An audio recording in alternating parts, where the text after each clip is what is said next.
माता दी नमस्कार। मेरे YouTube चैनल श्रद्धा में आप सभी लोगों का हार्दिक स्वागत है। उम्मीद करती हूँ कि आप सभी सुखी और स्वस्थ होंगे, भगवान की भक्ति में व्यस्त होंगे। आइए जानते हैं आज इस वीडियो के माध्यम से माँ दुर्गा सप्तशती के तीसरे अध्याय के बारे में, जिसमें सेनापतियों सहित महिषासुर वध के बारे में बताया गया है। महर्षि मेधा ने कहा, महिषासुर की सेना नष्ट होती देखकर उस सेना का सेनापति चिछुर क्रोध में भर देवी के साथ युद्ध करने के लिए आगे बढ़ा।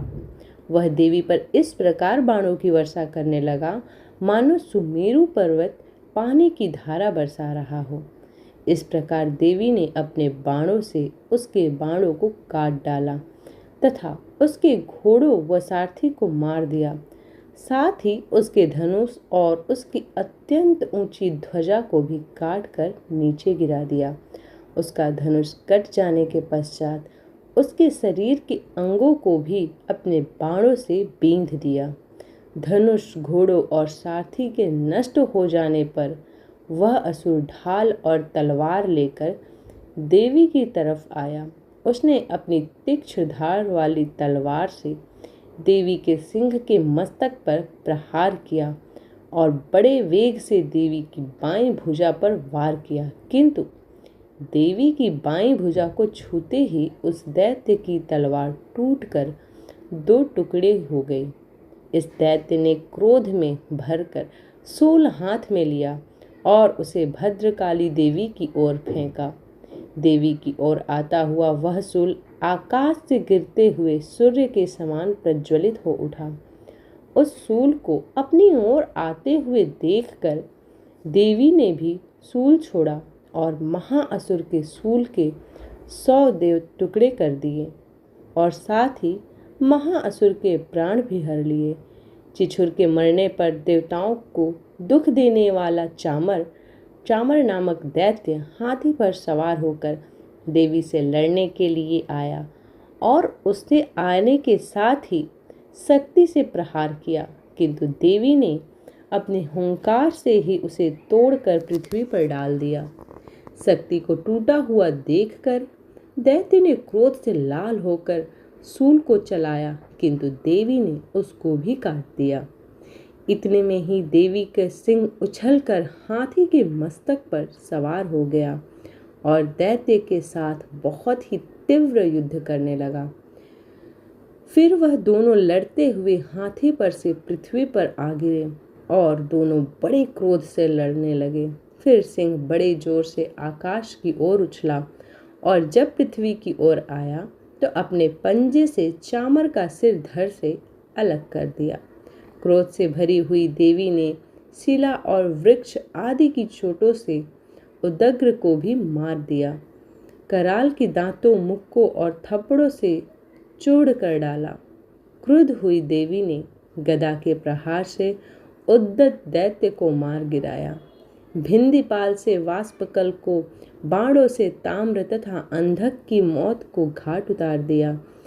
तीनों नेत्रों वाली परमेश्वरी ने त्रिशूल से उग्राशय, उग्रवीर्य और महाहनु नामक राक्षस को मार गिराया।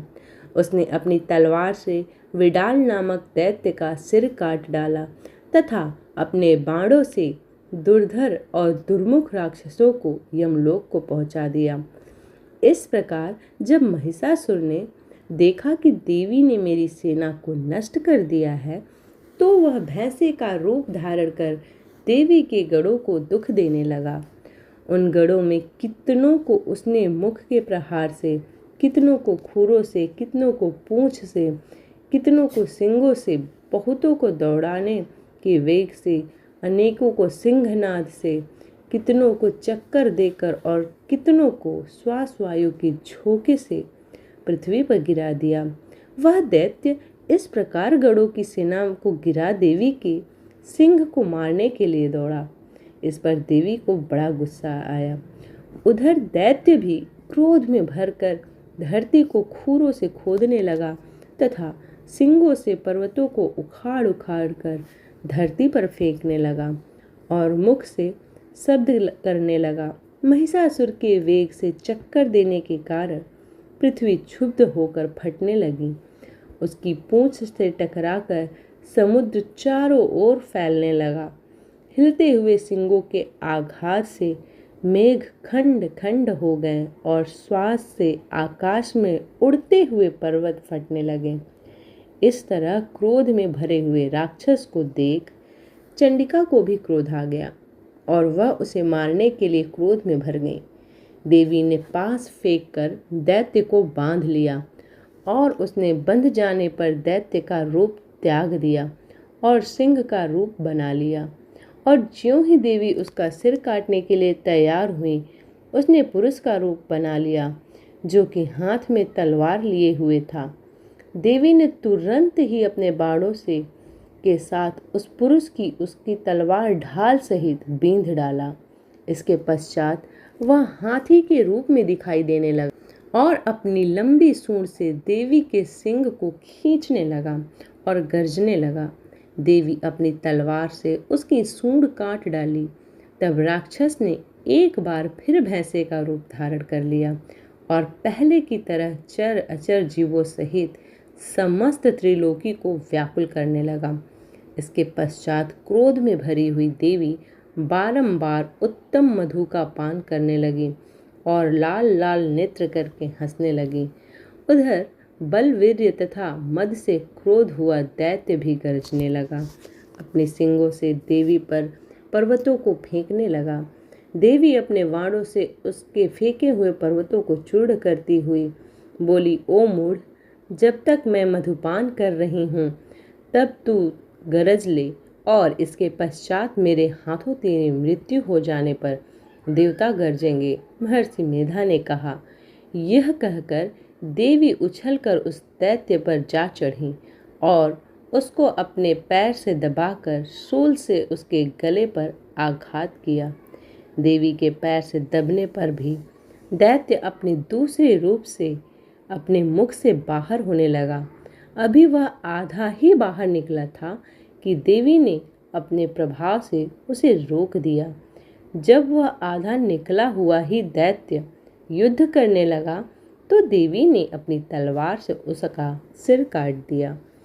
इसके पश्चात सारी राक्षस सेना हाहाकार करती हुई वहां से भाग खड़ी हुई और सब देवता अत्यंत प्रसन्न हुए तथा ऋषियों महर्षियों सहित देवी की स्तुति करने लगे। गंधर्वराज गान करने तथा अप्सराएं नृत्य करने लगी। इस प्रकार माँ दुर्गा सप्तशती का तीसरा अध्याय समाप्त होता है। उम्मीद करती हूँ कि माता रानी का सप्तशती का यह तीसरा अध्याय आप लोगों को पसंद आया होगा। ये वीडियो आप लोगों को पसंद आई होगी। वीडियो अगर पसंद आई हो तो वीडियो को ज़्यादा से ज़्यादा शेयर करें, लाइक करें और चैनल को सब्सक्राइब करें। इसी प्रकार की भक्ति भाव और पूजा पाठ से जुड़ी हुई वीडियोस को प्राप्त करने के लिए चैनल को सब्सक्राइब करना ना भूलें। मिलते हैं अगले अध्याय में, तब तक के लिए जय माता दी।